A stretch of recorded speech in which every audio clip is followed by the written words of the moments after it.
దళిత బహుజన వర్గాలకు రాజ్యాధికారం దక్కకుండా చేసే కుట్రే ఎస్సీ వర్గీకరణని ఈ కుట్రను దళిత వర్గాలు అర్థం చేసుకోవాలని మాల మహానాడు వ్యవస్థాపక అధ్యక్షులు పివి రావు సోదరుడు మాజీ ఐడిఎస్ అధికారి పిఎస్ఎన్ మూర్తి పేర్కొన్నారు.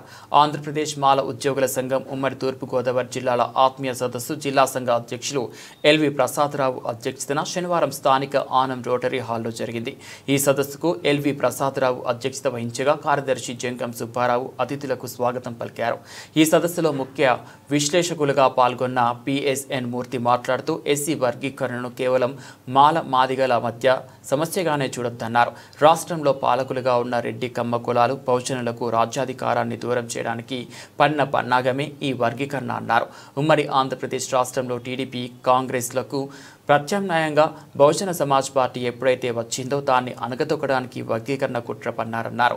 మాల మాదిగలు ఐక్యంగా ఒకే అభ్యర్థికి ఓటు వేస్తే 71 నియోజకవర్గాల్లో గెలుస్తామని, అలాగే మరో 87 నియోజకవర్గాలను చైతన్యవంతమైన కొద్దిపాటి బీసీల మద్దతుతో గెలుచుకునే అవకాశం ఉందన్నారు.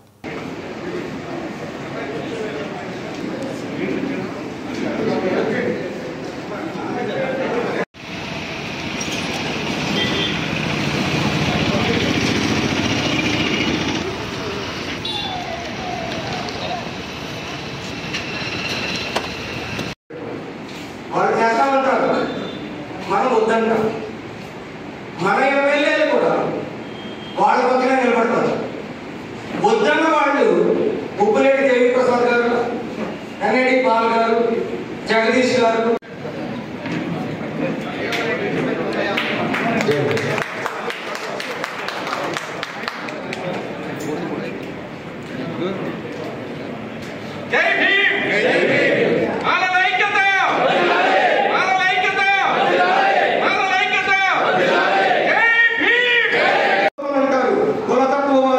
మీ పత్రికలలో ఉన్నటువంటి డబ్బులను చూసి పుచ్చుకుని ఇంట్లో దూరిపోయి దద్దమ్మలెవడో లేడు ఇక్కడ. ఈ ప్రజాంటి రాజ్యాంగ ధర్మం, ఈ అంబేద్కర్ భావజాలాన్ని వీధి వీధికి తీసుకెళ్ళడానికి ఎంతైనా తెగిస్తాం, ఎంత దూరమైనా వెళతాం.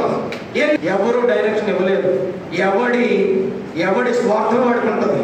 మీరందరూ కలిసి ఉమ్మడిగా ఆలోచించుకోండి అని చెప్పడానికి నేను ఇక్కడికి వచ్చాను. పిఎస్ఎన్ మూర్తి చెప్పాడని భుజాన్ని వేసుకుని వెళ్ళకండి. ఈ రోజున మీకు అందరికీ ఒకే ఒక ఏజెండాని నేను చెప్పదలుచుకున్నాను. చాలా సమస్యలు ఉన్నాయి. ఏబిసిడీలు వర్గీకరిస్తున్నారు. రెల్లి వర్గాలను గ్రూపులో పెట్టారు, ఆది ఆంధ్ర వర్గాలను గ్రూపులో పెట్టారు, మాల వర్గాలను గ్రూపులో పెట్టారు, మాదిగ వర్గాలను గ్రూపులో పెట్టారు. అదే గ్రూపులు తగలబడతాయి పొద్దున వీడి చట్టం చేసినా కానీ. ఆ గ్రూపుల్లో ఉన్న సారాంశం ఏంటి? రెల్లి గ్రూపులో ఉన్నటువంటి సోదరులు రాజమండ్రిలో ఎక్కువ ఉంటారు. అక్కడ ఈ రెల్లి గ్రూపులో ఉన్నటువంటి సోదరులు మా తరతరాల నుంచి ఈ దరిద్రం కొట్టు ఈ అశుద్ధాన్ని మోసి అలసిపోయాము, మేము చదువుకోవాలనుకుంటున్నాము, మేము ఉద్యోగస్తులు అవ్వాలనుకుంటున్నామంటే వాడు ఎవడైనా కానీ ఒక 10 మంది రెల్లి కులస్తులు బాగా చదువుకున్న వాళ్ళు ఉంటే 10 మందికి 10 ఉద్యోగాలు వచ్చేటటువంటి ఇప్పుడు ఉన్నటువంటి వ్యవస్థను తీసేసి 10 మంది ఉండొచ్చు, మీరు 100 మంది ఉండొచ్చు, మీకు ఒక ఉద్యోగమే ఇస్తాము ప్రభుత్వ ఉద్యోగాలని చెప్పడానికి ఎవడు వీడు? చంద్రబాబు నాయుడు ఎక్కడ నుంచి వచ్చాడు? ఎంతకాలం మీరు వెళ్ళి సామాజిక వర్గానికి చదువు చెప్పవు? ఎంతకాలం నాణ్యమైన విద్యను ఇవ్వకుండా అణగదొక్కు ఉంచుతావు? ఎంతకాలం నువ్వు ఇచ్చే రిజర్వేషన్ల మీద ఆధారపడగలను బతకమంటావు? నీ కొడుకుని పంపించినట్టుగా అమెరికాకు పంపించు 10 మంది రెల్లి కుర్రగాళ్ళని. నీ కొడుకు కంటే తెలివైన వాళ్ళకి వెళ్ళిపోతాడు. నీ కొడుకు ఈ రోజున నీ పొలం మీద ఆధారపడి ఎడ్యుకేషన్ మంత్రి అయ్యాడేమో. రెల్లి పిల్లగాళ్ళని చదివించు, నీ కొడుకును చదివించిన కాలేజీలో చదివించు, నీ కొడుకుని చదివించిన కాన్వెంట్ లో చదివించు, నీ కొడుకుని చదివించిన ఇంటర్నేషనల్ స్కూల్లో చదివించు. వాడు చదువుకుని ఇక్కడికి వచ్చిన తర్వాత బాబాసాహెబ్ రాసినటువంటి రాజ్యాంగాన్ని అమలు చేయడానికి ఈ దేశాన్ని నడిపించే నాయకుడు అవుతాడు. అది ఢిల్లీ సామాజిక వర్గానికి చదువుకి అంబేద్కర్ ఆలోచన విధానికి ఉన్నటువంటి సంబంధం. ఈ సంబంధాన్ని నిలబెట్టి ఉంచడానికే మన ఉద్యమం, మన సంగతిని మీరు గుర్తుపెట్టుకోండి. ఇది మాల మాదిగల పంచాయతీ కాదు. ఇది మాల మాదిగల పంచాయతీ కాదు. ఈ తీర్పులో సుప్రీంకోర్టు ఏమంటుందంటే క్లాసిఫికేషన్ వర్గీకరణ చేస్తే అది ఏ కులాన్ని ఈ జాబితా నుంచి ఎక్స్క్లూడ్ చేసినట్టు కాదు అంటే జాబితా నుంచి తొలగించినట్టు కాదు అంటుంది ఈ తీర్పు. దీన్ని అర్థం చేసుకోండి, మీరు ఈ విషయాన్ని అర్థం చేసుకోండి. ఎక్స్క్లూజన్ అంటే ఏంటి? నాకు ఇప్పుడున్నటువంటి వ్యవస్థలో 15 ర్యాంకుల్లో నా పేరు ఉంటే ఏ ర్యాంకులో ఉన్నా నాకు ఉద్యోగం వచ్చే అవకాశం ఉంది, నేను ఏ కులంలో పుట్టినవాడైనా.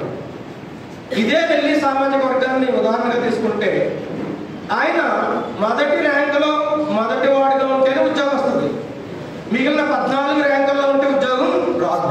అది ఎక్స్క్లూజన్ కదా? ఇంగ్లీష్ రాదా? డిక్షనరీ ఇప్పుడు చూడలేదా? సుప్రీంకోర్టు తీర్పులు కూడా ఇలా ఎందుకు వస్తున్నాయంటే సుప్రీంకోర్టు తీర్పులకు కూడా రాజకీయ రంగులు పులుముకుంటున్నాయన్న సంగతి.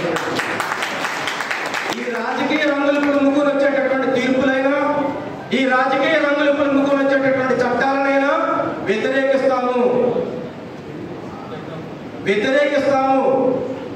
రాజ్యాంగం చెబుతున్నటువంటి నిజమైన సమానత్వాన్ని, నిజమైన స్వాతంత్రాన్ని, నిజమైన సోదర భావాన్ని ఏ చట్టాలనైతే మేము చూస్తామో, ఏ విధానాలను అయితే మేము చూస్తామో ఆ చట్టాలను ఆ విధానాలను మా నెత్తి మీద పెట్టుకుంటాం. ఆ చట్టాలు ఆ విధానాలు మాకు ఉపయోగపడకపోయినా ఆ విధానాలను నెత్తి మీద పెట్టుకుంటాం. ఎందుకు